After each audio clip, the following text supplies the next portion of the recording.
back. It's us again, and we have some great, wonderful ideas to help you combat depression.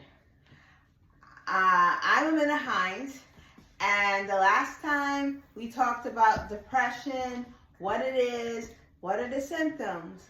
But today we are going to get deep into life hacks, or what we call the safety kit.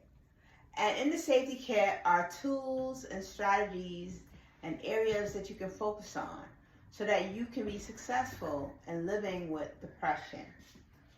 Today we're going to cover 10 things that you can do that are no cost or low cost. And some of these things you have at your disposal already. So we'll just jump right in, and I want you to see my co-host, Shachina Greer. Hi, welcome back. We're here again. We are here to talk about some things that will help us when it comes to our depression. Help us to take care of ourselves on a daily basis.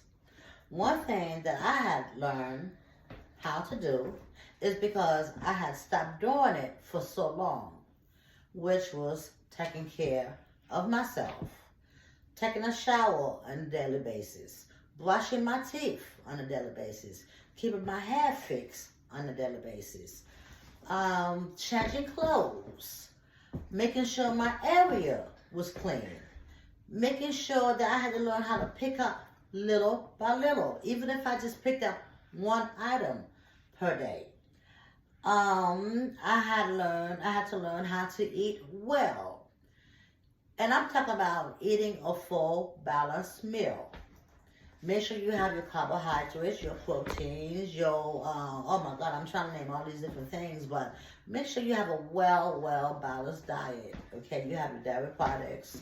And a lot of these things we could do at home naturally, because I do a lot of different teas, which I use lemon, I use ginger, red onions. All these different items, ingredients have healthy property in them to help us balance our emotions, our mood, just our physical being in general. I use a lot of turmeric for pain. For bloating, I use turmeric. I use flaxseed. I use sea moss. So a lot of these things are great for the diet. I also had to learn I love sports. And one time I didn't do sports, but I'm learning how to do sports. One time I did do sports. I used to play a little softball, like girls softball. But I've always wanted to do karate, I always wanted to do boxing, I always wanted to do jiu-jitsu. And the reason I wanted to do these things is because of my anxiety and my depression and being so overwhelmed all the time. So I wanted to do sports, physical sports, to release a lot of the tension that I was going through within myself.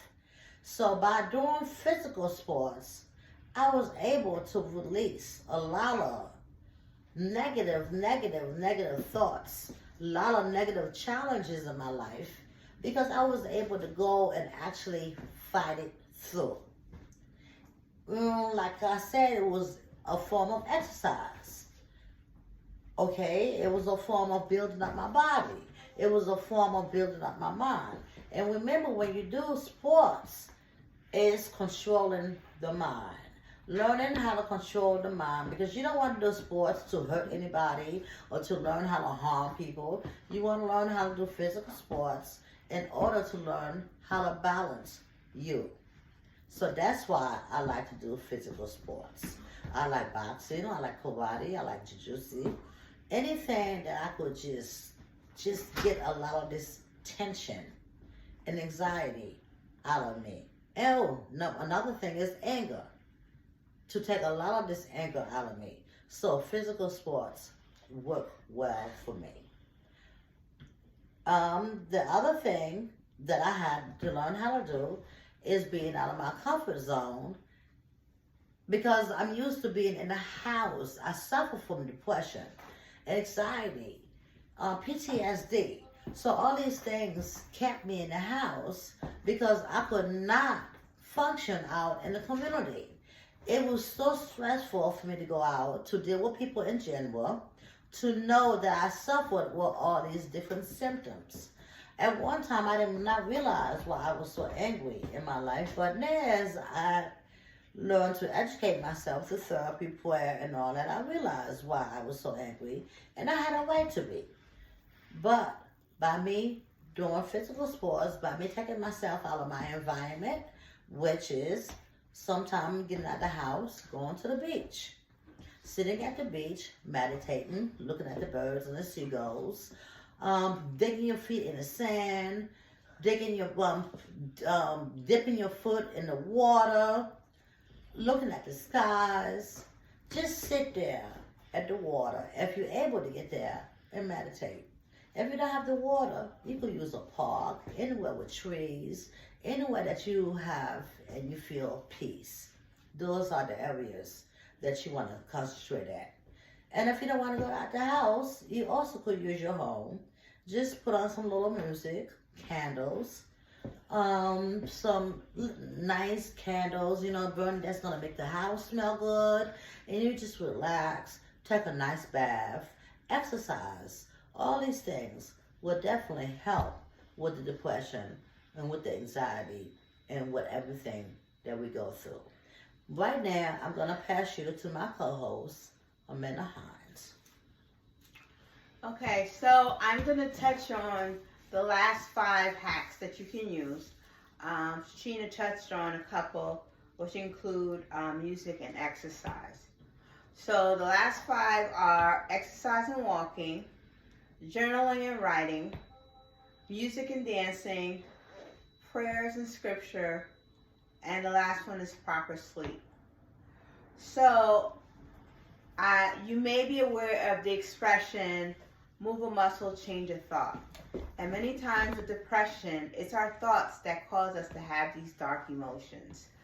So exercise is very critical and important to managing depression, because when you exercise, your body releases feel-good hormones called dopamine. And releasing these hormones also help aid in the last suggestion, which is proper sleep. But you don't have to take out an expensive gym membership to do this. You can exercise right in your own home. And you don't need gym equipment either.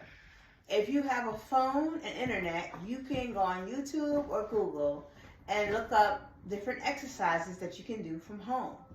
Very important exercises that affect your whole body, including balance, strength, flexibility, are lunges, squats, burpees. But if you're not a very active person, you can look for exercises for any level where you are. And you don't need to do a marathon in one day. You can start small and build from there. And it's better to make a decision to start small and improve 1% each day. Just do 5 reps of your desired exercise, then the next day do 6, then the next day 7. But always focus on form, because that's important too.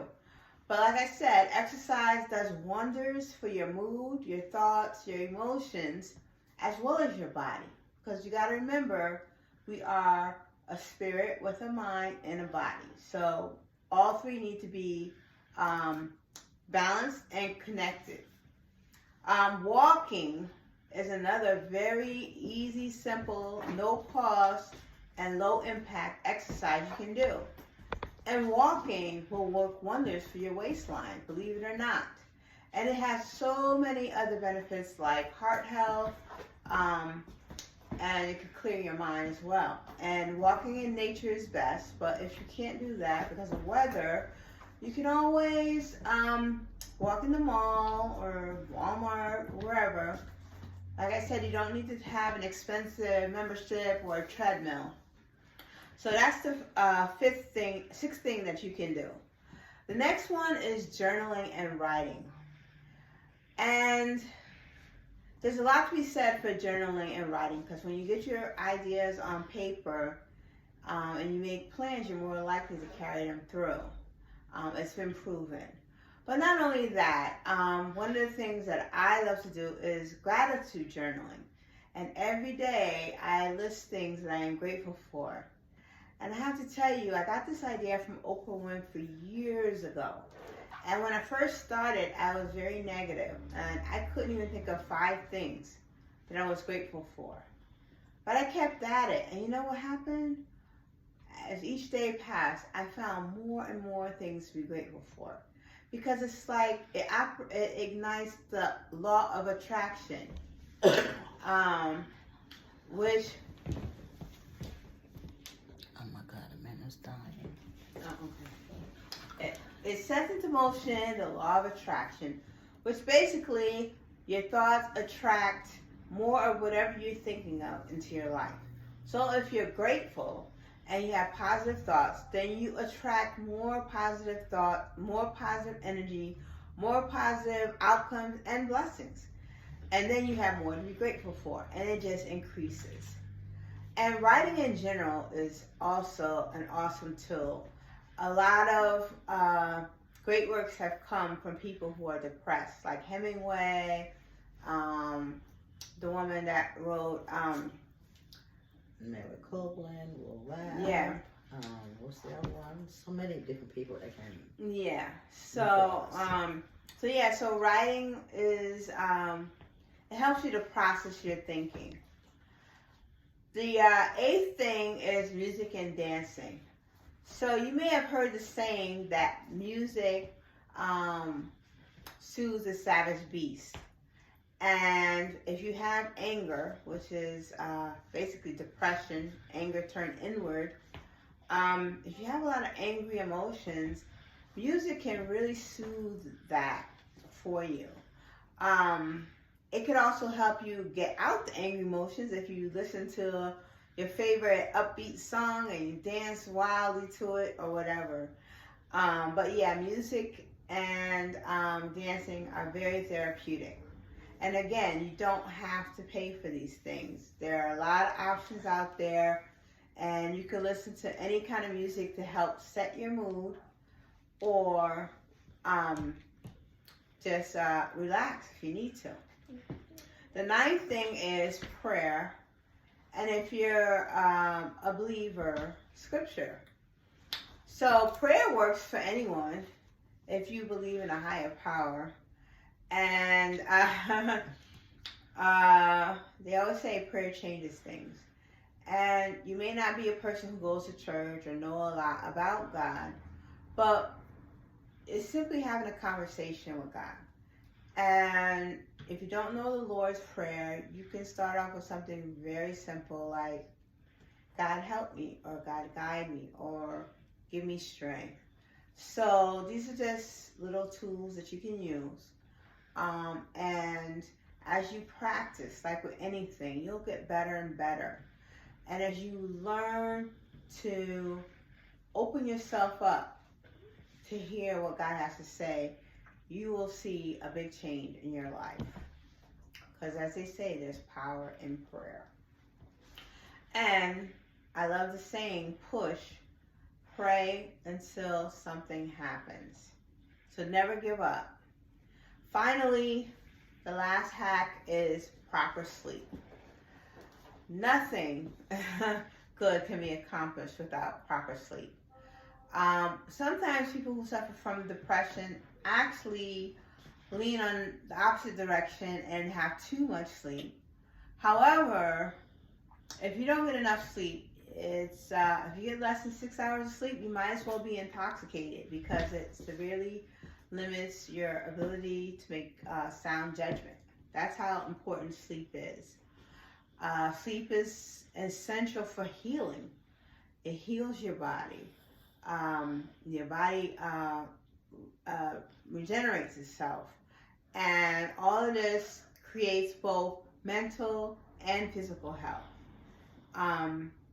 The other thing about proper sleep is it's individual. Some people can operate on 7 or 6 or 7, and some people need 8 or 9 hours. but anywhere between that range is good. And there are things you can do to prepare yourself to sleep and have a really good night's sleep. Trachina, my co-host, mentioned teas. There are many teas out there that can put you in a nice, relaxed state, like chamomile, peppermint, and so on and so forth. So if you ever want ideas, you can always Google what teas are recommended for sleep. There's also sleepy time. In addition to that, having a nice bedtime routine can really help set the mood for sleep. So taking a nice bath or shower before bed.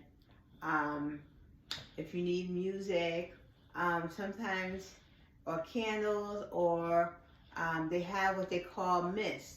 So you can use essential oils, and they have peppermint, they have all different scents, lavender, and these things, they relax you and they actually heal you. They heal your mind and your body. So having proper sleep is something that you can achieve despite having worries, stress, anxiety, if you do simple things every night.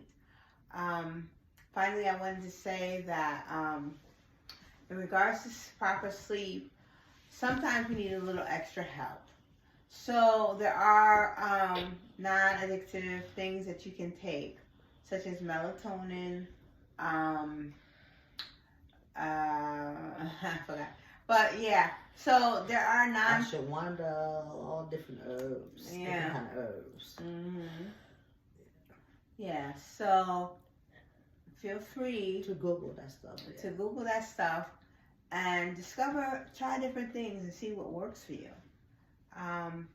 With that being said, I'm going to turn it over to my co-host, Trachina Greer.